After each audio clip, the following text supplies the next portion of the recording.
والسلام عليك يا سيدي يا رسول الله وعلى آلك وأصحابك يا سيدي يا حبيب الله.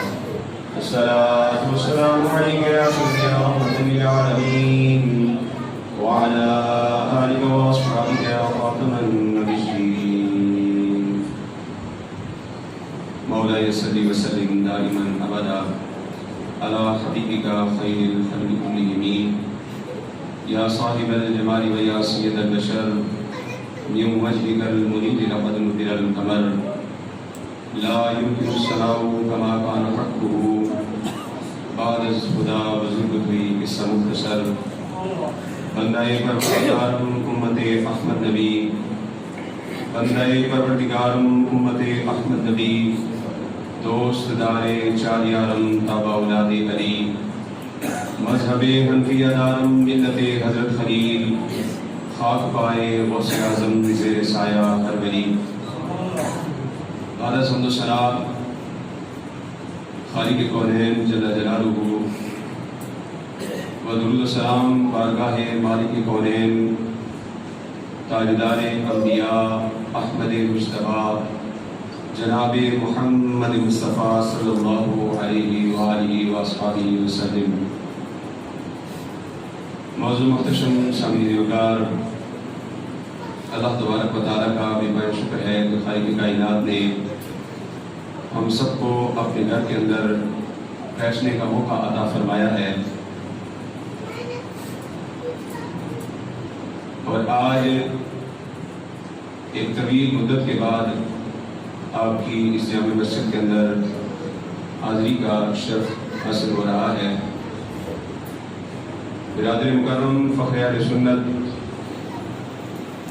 خطیب اہل سنت، عالم نبی فاضل جلیل، آل نبی اولاد علی، حضرت علامہ مولانا پیر سید عتیق الرحمن شاہ صاحب بخاری عطا اللہ عنہ،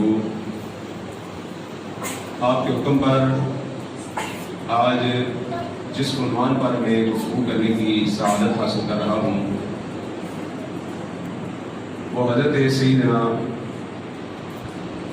غوث اعظم شیخ عبدالقادر جیلانی بغدادی رحمۃ اللہ تعالیٰ علیہ،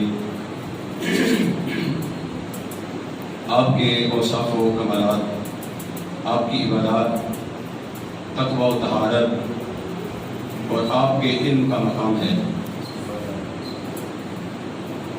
قرآن مجید فرقان حمید سے جو ہے مقدسہ مطہرہ منورہ تلاوت کرنے کا شرف حاصل ہوا. اللہ تبارک و تعالیٰ کی بارگاہ میں دعا ہوں خالق کائنات مجھے حق بیان کرنے کی، ہم سب کو حق کو سن کر اسے قبول کرنے کی، اس پر عمل کرنے کی اور اس پر قائم رہنے کی توفیق عطا فرمائے. معزز محتشم سامعین وقار، آپ حضور سیدنا غوث اعظم شیخ عبدالقادر جیلانی بغدادی رحمۃ اللہ تعالیٰ علیہ کا تذکرہ علماء کرام سے اکثر سنتے رہتے ہیں. حضرت سیدنا غوث اعظم شیخ عبدالقادر جیلانی بغدادی رحمۃ اللہ تعالیٰ علیہ نسبی اعتبار سے حسنی اور حسینی سید ہیں. حسنی حسینی دونوں نسبتیں آپ کو حاصل ہیں، آپ حسنی بھی ہیں اور حسینی بھی ہیں.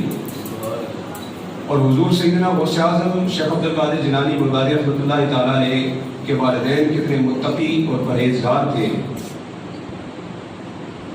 یہ ان کی زندگی، ان کی سیرت کا مطالعہ کرنے کے بعد ہمیں پتہ چلتا ہے.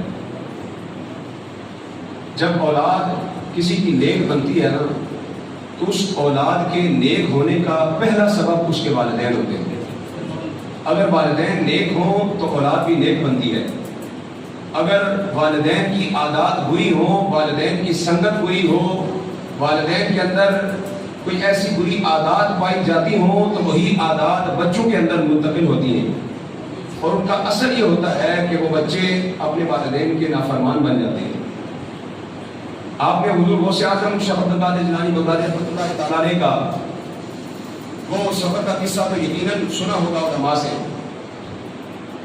کہ جب ڈاکوؤں نے حملہ کیا اور پوچھا کہ تمہارے پاس کچھ ہے تو انہوں نے سچ سچ بتا دیا کہ میری گدری کے اندر 40 دینار رکھے ہوئے ہیں. یہ حضور غوث اعظم کی سچائی اس بات کی دلیل ہے کہ ان کے والدین نے انہیں سچائی کی تلقین فرمائی.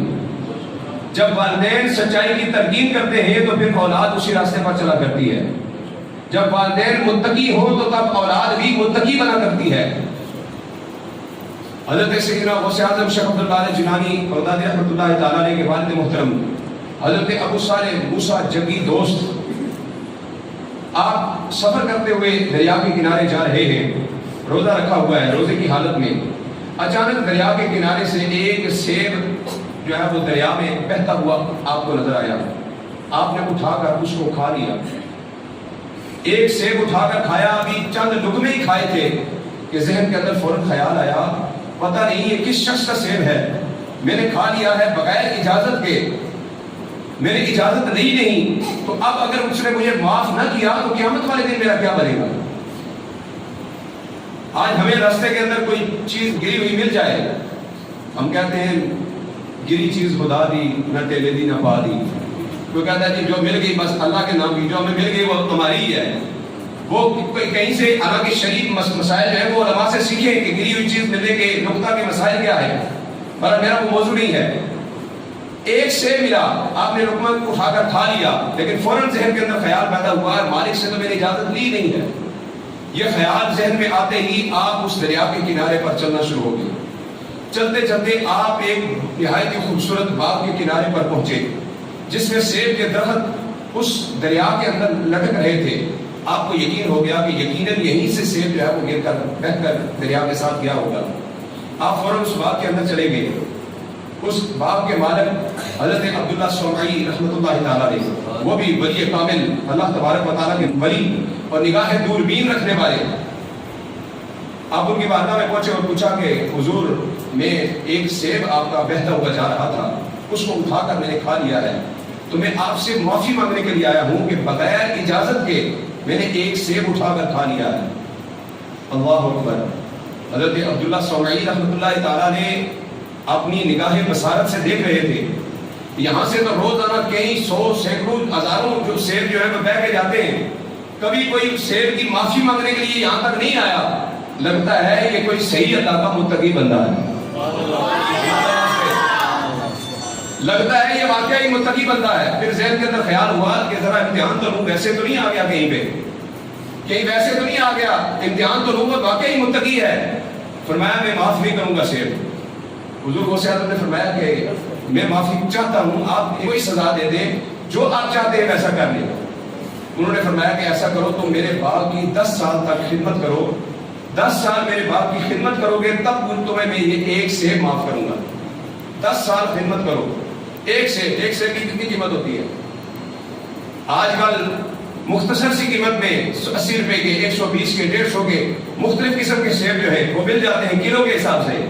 ایک سیب کو بخشوانے کے لیے آپ نے کہا کہ میں 10 سال آپ کے باغ کی خدمت کرنے کے لیے بھی تیار ہوں۔ 10 سال ایک سیب کو بخشوانے کے لیے۔ یہ دنیاوی سودا ظاہراً بڑا مہنگا نظر آ رہا ہے، لیکن آخرت کا ان کو خیال تھا، ان کو فکر آخرت کی تھی۔ ایسا تقویٰ، ایسی طہارت کہ 10 سال تک آپ اس باغ کی خدمت کرتے رہے۔ 10 سال گزرے، حضرت عبداللہ سومعی رحمۃ اللہ تعالیٰ نے فرمایا ابھی تمہارا امتحان باقی ہے، ابھی ایک اور کام کرنا ہے۔ کہا حضور کیا؟ فرمایا میری بیٹی ہے جس کے اندر 5 عیب ہیں، وہ لولی ہے، وہ لنگڑی ہے، وہ اندھی ہے، وہ بہری ہے، وہ گونگی ہے، یہ 5 عیب اس کے اندر ہیں، اس عورت کے ساتھ تمہیں نکاح بھی کرنا ہوگا۔ آج جس دور کے اندر میں اور آپ زندگی گزار رہے ہیں، اچھی پڑھی لکھی لڑکی سے والدین شادی کروانا چاہیں تو بیٹا کہتا میں اپنی مرضی کروں گا، میری مرضی ہے، میرا نکاح ہے، میں نے زندگی بسر کرنی ہے، آپ کون ہوتے منع کرنے والے؟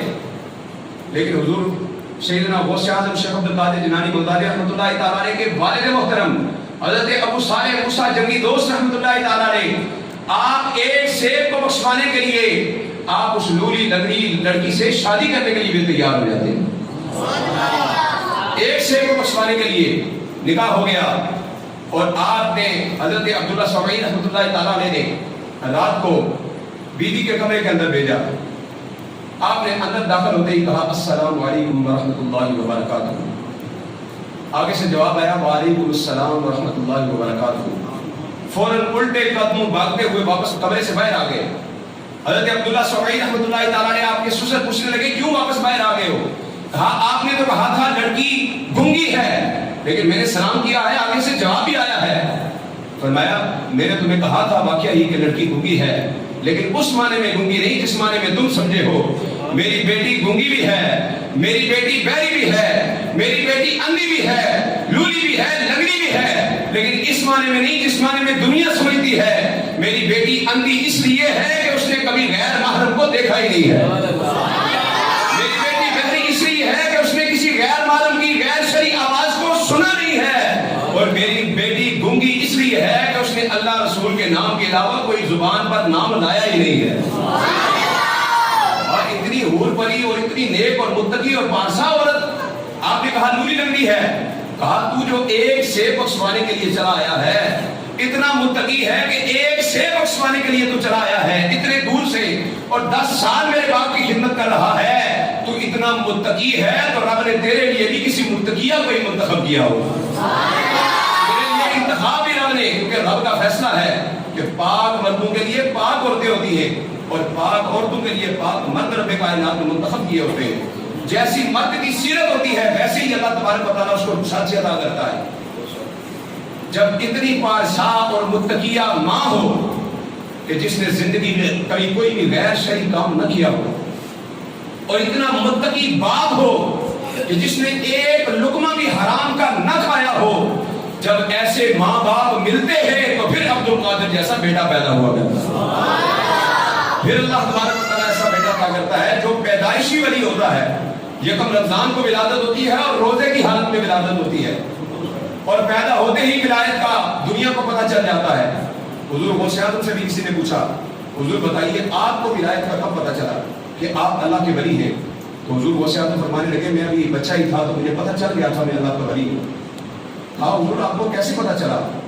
آپ فرمانے لگے جب میں مکتب میں مدرسے میں دین کی تعلیم حاصل کرنے کے لیے جایا کرتا تھا تو اللہ کے نورانی فرشتے میرے ساتھ چلا کرتے تھے، اللہ کے نورانی فرشتے میرے ساتھ چلا کرتے تھے، مجھے پتہ چل گیا کہ میں اللہ کا ولی ہوں۔ آپ نے علماء سے سنا ہوگا جب کوئی دین کا علم حاصل کرنے کے لیے جاتا ہے تو میرے آقا نے فرمایا فرشتے اس کے پاؤں کے نیچے پر بچھاتے ہیں۔ یہ عام متقی کے تقوی اور طہارت اور اس کے دین سے کے علم سے محبت کی بات ہے کہ جب وہ دین کا علم حاصل کرنے کے لیے چلتا ہے تو فرشتے اس کے پاؤں کے نیچے اپنے پر بچھاتے ہیں۔ لیکن امام الاولیاء کی بات ہی جدا ہے۔ شیخ المشائخ حضور سیدنا شیخ عبد القادر جیلانی بغدادی رحمۃ اللہ تعالی علیہ جب آپ دین کا علم حاصل کرنے کے لیے چلتے ہیں، آپ کے پاؤں کے نیچے بھی فرشتوں کے پر ہوتے ہیں، آپ کے ساتھ بھی فرشتے سایہ بن کر چل رہے ہوتے ہیں۔ اور جب مکتب کے اندر پہنچتے، آپ فرماتے ہیں مکتب کے اندر پہنچتے ہی وہ فرشتے صدا لگاتے ہیں۔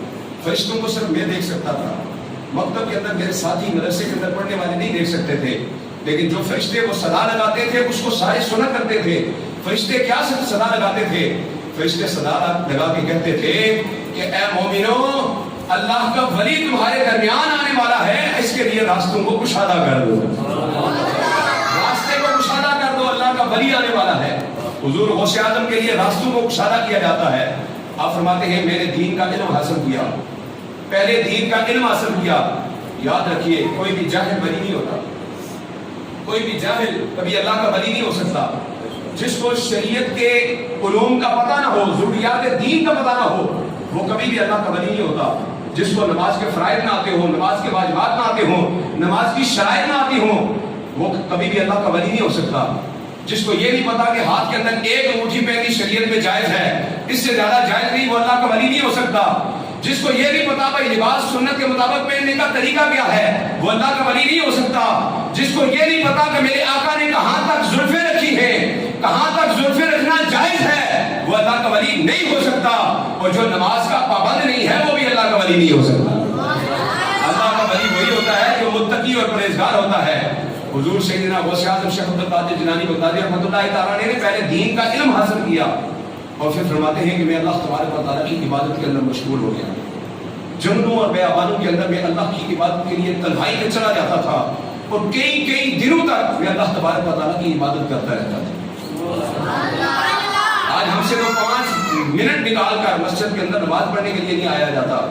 حضور غوث اعظم کئی دنوں تک جنگلوں کے اندر بیابانوں کے اندر دنیا سے کٹ کر جاتے ہیں اور جا کر اللہ کی عبادت کے اندر مشغول رہتے ہیں۔ اور یہ نہیں کہتا کہ بندوں کو شیاطین جو ہے وہ بھٹکاتے نہیں ہیں، ان کو برگلانے کی کوشش نہیں کرتے, تنگ نہیں کرتے. آپ کہتے ہیں ساڑھے نال تو شیطان ہے نا, ہمیں تو شیطان تنگ کرتا ہے. اللہ کے ولی تو ولی ہوتے ہیں. لوگوں کو کون نماز پڑھو یار, شیخ عبد القادر جیلانی کو مانتے ہو, 11ویں مانتے ہو تو ان کے رستے پر بھی چلو. تو لوگ کہتے ہیں وہ تو عبد القادر جیلانی تھے, وہ تو ولیوں کے ولی تھے, ان کے ساتھ تو شیطان نہیں چل سکتا تھا نا, ہمیں تو شیطان برگلاتا ہے, ہم اس لیے نماز میں کوتاہی کر جاتے ہیں. حضور غوث اعظم فرماتے ہیں شریر شیاطین روزانہ میرے پیچھے آتے تھے اور مجھ سے لڑائی بھی کرتے تھے, مجھے تنگ بھی کرتے تھے, مجھے عبادت سے بھٹکانے کی کوشش کرتے تھے. آپ فرماتے ہیں حتیٰ کہ ایک دن میں جنگل کے اندر اللہ کا ذکر کر رہا ہوں, میں دیکھتا ہوں میرے سر کے اوپر ایک سفید بادل آ جاتا ہے. ایک سفید بادل میرے سر کے اوپر آ کر منڈلانا شروع ہوتا ہے. اس میں سے ایک چہرہ واضح ہوتا ہے اور اس چہرے میں سے آواز آتی ہے, اے عبد القادر میں تیرا رب ہوں, اے عبد القادر میں تیرا رب ہوں, اور آج سے میں تجھے تمام عبادات سے بری کرتا ہوں. تیری نیکیوں سے میں اتنا خوش ہو گیا ہوں کہ آج کے بعد تجھے عبادت کرنے کی ضرورت نہیں ہے. مجھے بتائیں ہم میں سے کسی کے سر کے اوپر ایسے بادل کا ٹکڑا آئے اور اس میں سے اس طرح کی آواز آئے جو صرف 5 وقت کی نماز پڑھتا ہو, تہجد بھی نہ پڑھتا ہو, وہ تو کہے گا واہ جی واہ میں تو اللہ کا ولی ہوں, میرے تو اوپر بادل کے ٹکڑے نے آ کر صدا لگا دی ہے, رب کی طرف سے پیغام آ گیا ہے کہ مجھے اب نماز پڑھنے کی ضرورت نہیں ہے. لیکن وہ حضور غوث اعظم ہیں, جو ہی اس بادل کے ٹکڑے میں سے آواز آئی اے عبد القادر میں تیرا رب ہوں, آج کے بعد تجھے عبادت کرنے کی ضرورت نہیں ہے. حضرت سیدنا شیخ عبد القادر جیلانی بغدادی رحمۃ اللہ تعالی علیہ فرماتے ہیں فوراً میرے دل کے اندر خیال آ گیا, فوراً میرے دل میں خیال آیا کہ اگر عبادت معاف ہونی ہوتی تو سید الانبیاء کو معاف ہوتی, اگر معاف ہونی ہوتی تو سید الانبیاء کو معاف ہوتی. آج جو ولی بنے پھرتے ہیں اور کہتے ہیں کہ ہماری نمازیں جو ہیں وہ مدینے میں ہوتی ہیں, ظاہر نماز نہیں پڑھتے, وہ کون سی ولایت کے مرتبے پر فائز ہیں. حضور غوث اعظم فرماتے ہیں اگر نماز معاف ہونی ہوتی تو سید الانبیاء کو معاف ہوتی. فرمایا فوراً میرے ذہن کے اندر خیال آ گیا یقیناً یہ شیطان ہوگا. آپ نے فوراً پڑھا اعوذ باللہ من الشیطان الرجیم. ہوا جب بھی شیطان کا حملہ ہو تو کیا پڑھنا چاہیے؟ اعوذ باللہ من الشیطان الرجیم پڑھنا چاہیے. آپ نے فوراً اعوذ باللہ من الشیطان الرجیم پڑھا تو وہ بادل کا ٹکڑا پھٹ گیا اور اس میں سے پھر آواز آئی اے عبد القادر میں ابلیس ہوں, میں شیطان ہوں. اس مرتبے پر پہنچے ہوئے, مرتبہ غوثیت پر پہنچے ہوئے 70 اولیاء کو میں نے اس ہیلے بہانے سے بھٹکا دیا ہے, ان کو راہ راست سے ہٹا دیا ہے اس طریقے سے کہ ان کے سر پر میں بادل بن کر آیا, اعلان کیا, انہوں نے عبادتیں چھوڑ دی, انہوں نے سمجھا ہم تو بخشے گئے ہیں. 70 اولیاء کو میں نے بھٹکا دیا. لیکن اے عبد القادر تجھے تو تیرے علم نے بچا لیا ہے, تجھے تو تیرے علم نے بچا لیا. حضور سیدنا غوث اعظم فوراً پڑھا لا حول ولا قوت الا باللہ العلی العظیم. فرمایا اے لعین بدبخت تو مجھے پھر برگلانا چاہتا ہے, پھر گمراہ کرنا چاہتا ہے کہ میں اپنے علم کے اوپر فخر کروں. فرمایا لا حول ولا قوت الا باللہ العلی العظیم, مجھے میرے علم نے نہیں بلکہ مجھے میرے رب کے فضل نے بچا لیا ہے, مجھے میرے رب کے فضل نے بچایا ہے, علم نے نہیں بچایا. اور حضور غوث اعظم عبادات کے اندر جنگل میں مشغول رہتے تو واز نہیں کیا کرتے, تقریر نہیں فرماتے تھے. آپ فرماتے ہیں ایک دن ظہر کی نماز کے وقت, ظہر کی نماز پڑھنے کے لیے میں مسجد میں بیٹھا ہوا تھا. ابھی ظہر کی نماز میں نے پڑھنی تھی, مسجد کے اندر بیٹھا ہوا تھا کہ میں کیا دیکھتا ہوں میرے مقدر جاگ گئے اور جاگتی آنکھوں سے میں نے دیکھا کہ حضور میرے پاس تشریف لا رہے ہیں.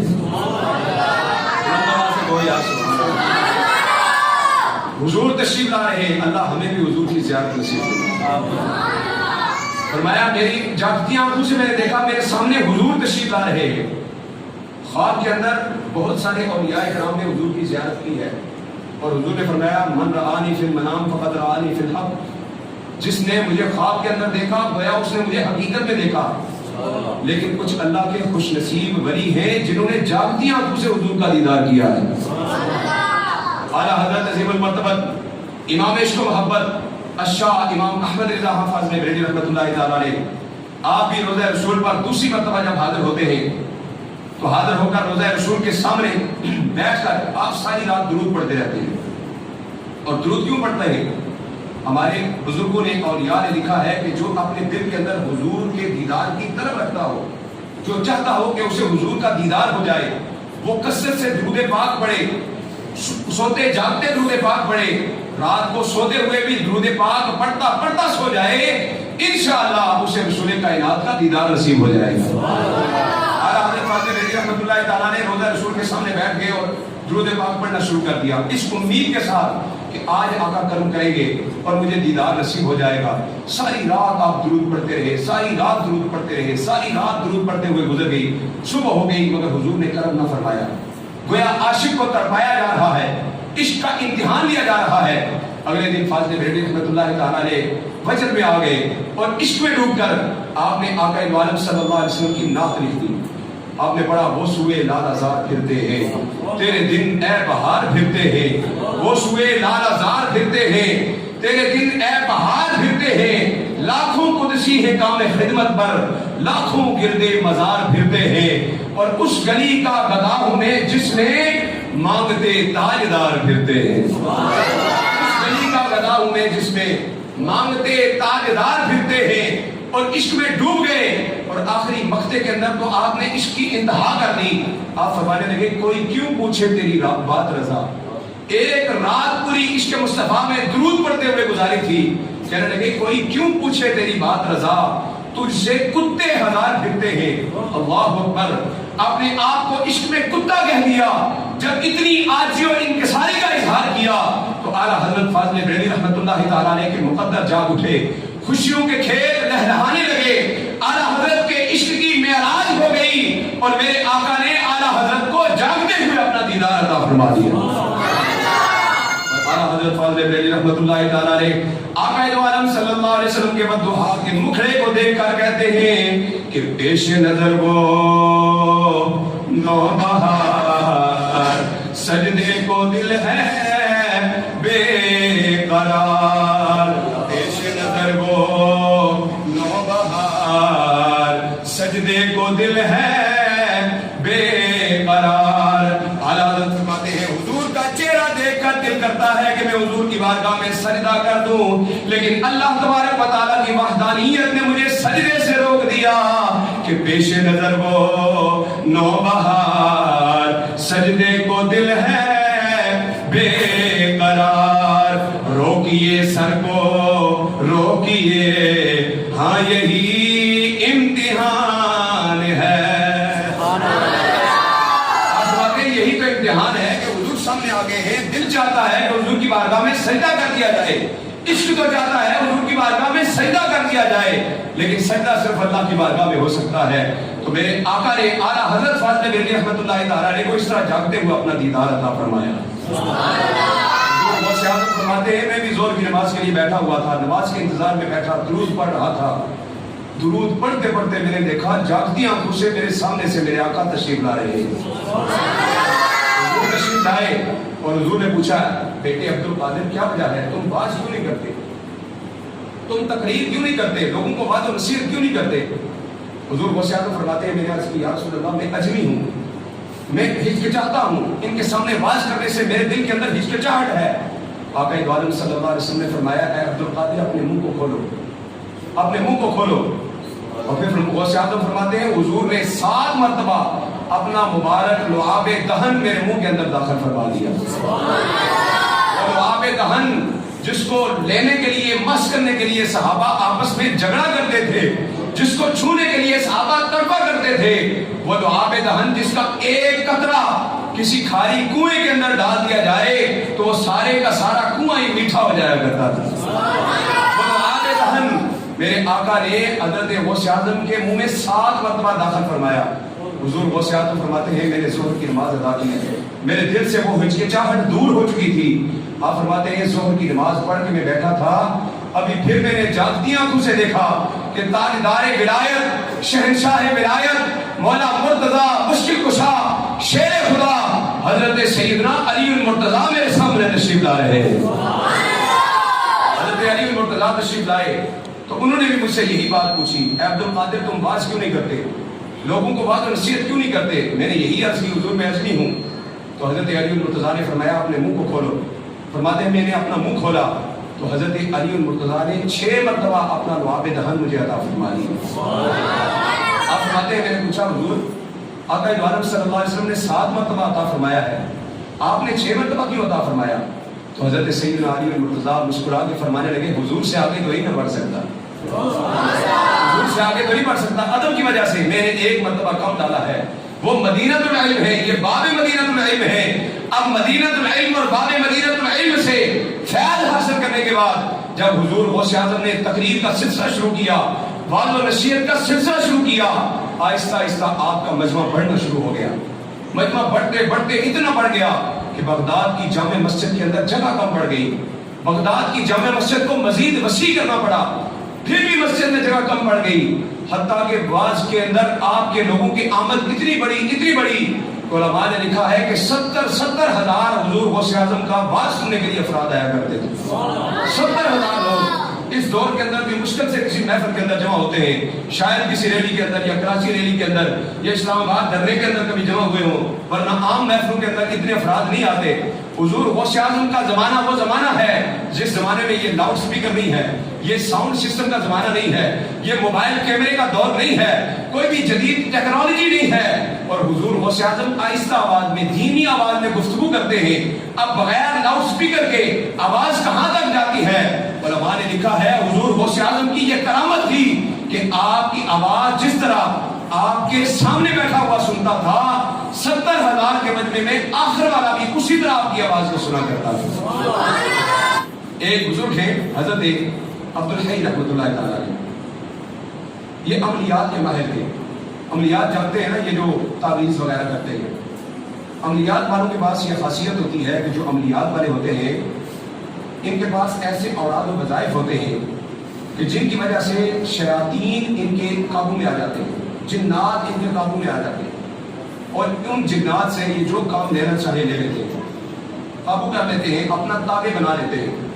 حضرت عبدالحی رحمۃ اللہ تعالیٰ علیہ اسی طرح کے بزرگ تھے جو عملیات کے ذریعے سے جنات کو اپنے پاس بلاتے اور ان سے کام لیا کرتے۔ آپ فرماتے ہیں ایک دن میں نے وظیفہ کیا، عمل کیا، اور اتنا وہ پر اثر عمل تھا کہ جو ہی وہ عمل کرتا، وظیفہ میں پڑھتا، فوراً جنات میرے سامنے حاضر ہو جائے گا، اتنا پر اثر عمل تھا۔ آپ فرماتے ہیں ایک دن میں نے عمل کیا، جنات کوئی نہ آئے، دوسری مرتبہ کیا، جنات کوئی نہ آئے، کافی دیر تک میں وہ بار بار وہ عمل کرتا رہا، مگر جنات میں سے کوئی بھی میرے پاس نہ آیا۔ آپ فرماتے ہیں میں پریشان ہو گیا کہ آخر کیا وجہ ہے، اور کبھی بھی ایسا نہیں ہوا، میں نے جب بھی ورد کیا ہے فوراً جنات میرے سامنے آ جاتے ہیں۔ فرمایا کافی تاخیر کے بعد جنات میرے سامنے حاضر ہوئے، تو میں نے انہیں ڈانٹتے ہوئے پوچھا کہ بتاؤ تم اتنی دیر سے کیوں آ رہے ہو؟ میں اتنی دیر سے تمہیں بلا رہا ہوں، یہ عمل کر رہا ہوں، تمہاری سرزنش نہ کروں کہ اتنی تاخیر سے تم آ رہے ہو؟ آپ فرماتے ہیں وہ جنات میرے سامنے ہاتھ باندھ کے کھڑے ہو گئے اور مجھ سے معافی مانگتے ہوئے عرض کرنے لگے، حضور جب غوث اعظم کی تقریر کا وقت ہو، جب غوث اعظم واعظ کر رہے ہو تو آپ اس وقت ہمیں نہ بلایا کریں۔ پتہ نہیں کون سمجھا ہے، جب غوث اعظم تقریر کر رہے ہو ہمیں نہ بلایا کریں۔ پوچھا کیوں؟ فرمایا اس لیے کہ صرف 70 ہزار انسان ہی غوث اعظم کی تقریر سننے کے لیے نہیں آتے، بلکہ بے شمار جنات بھی غوث اعظم کے جلسے میں شریک ہوا کرتے ہیں، بے شمار جنات بھی تقریر سننے کے لیے آتے ہیں۔ اس لیے آپ ہمیں اس وقت ڈسٹرب نہ کیا کریں، ہمیں موقع دیا کریں تاکہ ہم حضور غوث اعظم سے کچھ وعظ و نصیحت سن سکیں۔ اور حضور غوث اعظم رحمۃ اللہ تعالیٰ علیہ کے ہاتھ پر کئی کافر جنات نے توبہ طائب ہو کر دائرہ اسلام کے اندر داخل ہوئے، اور کئی شریر جنات جو شریر تھے، شیطان تھے، بھٹکے ہوئے تھے راستے سے، انہوں نے توبہ کی ہے، رائے راست پر آئے ہیں۔ اور 11ویں شریف کی شرعی حیثیت کیا ہے؟ اس کی شرعی حیثیت ایصال ثواب کی ہے۔ جس طرح آپ اپنے آئزہ اقربا کے لیے ایصال ثواب کی محافل کا انعقاد کرتے ہیں، اسی طرح یہ بھی ایصال ثواب کے لیے محفل سجائی جاتی ہے، اور اس کا ثواب جو ہے وہ ایصال کیا جاتا ہے حضور سیدنا غوث اعظم شیخ عبدالقادر جیلانی بغدادی رحمۃ اللہ تعالیٰ علیہ کی بارگاہ میں۔ وقت مختصر ہے، میں اپنی بات کو مختصر کرتے ہوئے آخری بات آپ کے سامنے عرض کر کے بات کو ختم کروں گا۔ توجہ فرمائیے گا، آج جس دور کے اندر میں اور آپ زندگی گزار رہے ہیں، دو طرح کے مسلمانوں کے اندر طبقے بن گئے ہیں۔ ایک تو وہ ہے جو اولیاء کرام کا سرے سے ہی انکار کر دیتا ہے، جو مانتا ہی نہیں کہ اللہ کا کوئی ولی ہوتا ہے، کہتے سارے برابر ہیں، وہ مخالفت کرتے ہیں۔ اور کچھ وہ ہیں جو اولیاء کرام کو تو مانتے ہیں لیکن ایسی توہم پرستی کے اندر مبتلا ہو جاتے ہیں جو قبروں کے گرد جا کر چکر لگانا شروع ہو جاتے ہیں، قبروں کے اوپر جا کر ماتھے جو ہے وہ ٹیکتے ہیں، وہاں پر باقاعدہ ماتھے ٹیکے جاتے ہیں۔ ہمارے جنم میں آپ کو پتا ہے میں وہاں پر کتابت کرتا ہوں، دربار شریف راستے میں آتی ہے، صبح نماز فجر سے پہلے میں دربار شریف پر حاضری دے کر نماز فجر کے لیے جاتا ہوں۔ وہاں پر میں نے ایک دن دیکھا کہ نماز فجر سے پہلے کچھ لوگ جو ہے وہ دربار کے اندر آئے ہوئے ہیں، ان میں سے ایک شخص جو ہے وہ ان پیر صاحب کے قبر شریف کے جو قدم ہے اس طرف کھڑا ہے اور قدموں پر ہاتھ رکھ کے ایسے ایسے دبا رہا ہے، قدموں کو دبایا جا رہا ہے۔ اب یہ بھی توہم پرستی ہے نا، کیوں بھائی؟ اللہ کے ولی کو کیا قبر کے اندر راحت نہیں ہے؟ تمہاری قبر کو دبانے سے انہیں کیا سکون ملے گا؟ اللہ کے ولی کو اللہ تبارک و تعالیٰ نے اللہ کے ولی کے لیے قبر کو جنت کے باغوں میں سے ایک باغ بنایا ہوا ہوتا ہے۔ اللہ کے ولی کی قبر جنت کے باغوں میں سے ایک باغ ہوتی ہے، اسے تمہاری طرف سے کسی دبانے کی، کسی اور سپورٹ کی ضرورت نہیں ہے۔ ہم جا کر ان کی مدد سے، ان کے وسیلے سے دعا کرتے ہیں، وہ ہمارے طالب نہیں ہیں۔ لہٰذا ایسے کوئی بھی غیر شرعی کام کرنے سے ہمیں بچنا چاہیے۔ اعلیٰ حضرت فاضل بریلوی رحمۃ اللہ تعالیٰ علیہ سے کسی نے پوچھا کہ مزارات پر جانے کا تقدس کیا ہے، ادب کیا ہے؟ تو فاضل بریلوی رحمۃ اللہ تعالیٰ علیہ نے فرمایا کہ مزار اقدس کا تقدس یہ ہے کہ اس سے 4 قدم پہ 4 ہاتھ کے فاصلے پر کھڑے ہو کر دعا مانگی جائے، قریب جا کر ہاتھ بھی نہ لگایا جائے۔ آپ سے کسی نے پوچھا کہ حضور آقا کریم صلی اللہ علیہ وسلم کی سنہری جانیوں کو ہاتھ لگانے کے بارے میں کیا کہتے ہیں؟ کیا حضور کی سنہری جانیوں کو چومنا چاہیے، ہاتھ لگانا چاہیے؟ اعلیٰ حضرت فاضل بریلوی رحمۃ اللہ تعالیٰ علیہ نے بڑا خوبصورت جواب ارشاد فرمایا، پتہ نہیں کون کون سمجھے گا۔ اعلیٰ حضرت فاضل بریلوی رحمۃ اللہ تعالیٰ علیہ فرمانے لگے کہ حضور کے روزے کی جانیوں کو ہاتھ لگانے سے پہلے یہ تو سوچو کہ کیا تمہارے ہاتھ اس قابل ہیں کہ تم ان جانیوں کو چھو سکو؟ کیا تمہارے ہاتھ اس قابل ہیں؟ ہمارے گنہگاروں کے ہاتھ اس قابل نہیں ہے کہ ہم ان پاک ہستیوں کے قبروں پہ جا کر ہاتھ لگائیں اور ایسے اعمال کریں۔ اس لیے ہمیں ان اعمال سے بچنا چاہیے۔ ہمارے قریب صحابہ کے اندر پیر جندہ دربار ہے، وہاں پر بھی ایک بار مجھے جانے کا شرف ہوا اور عورتیں بچوں کو لے کر جاتی ہیں، غسل دلایا جاتا ہے۔ جن بچوں کو پیشابہ ہو جائے ان ولی کامل کی برکت سے، ان کے قدموں سے نکلنے والے مس ہونے والے اس پانی کی برکت سے اللہ تبارک و تعالیٰ اس بچے کو شفا عطا فرما دیتا۔ لیکن وہاں پر بھی ایک عمل ایسا ہے جو وہاں پر توہم پرستی کے اندر مبتلا لوگ کرتے ہیں۔ مائیں جب بچوں کو وہاں پر غسل دلاتی ہیں، اس کے بعد جس بچے کو پیشابہ ہوتا ہے، قریب یہ ایک درخت ہے، کہتی ہے اس کے گرد 7 چکر لگاؤ۔ شاید آپ نے کسی نے دیکھا ہو، نہیں دیکھا تو کبھی گئے تو آپ نے دیکھیں گے وہاں پر 7 چکر یہاں پر لگائے جی۔ کیوں جی؟ آج 7 چکر لگانے کی ضروری ہے۔ پھر اس کے بعد میں نے دیکھا کہ اس درخت کے اوپر کپڑے پڑے ہوئے ہیں جو بارش کی وجہ سے وہیں پھٹ رہے ہیں، پرانے جو ہے وہ بوسیدہ ہو رہے ہیں۔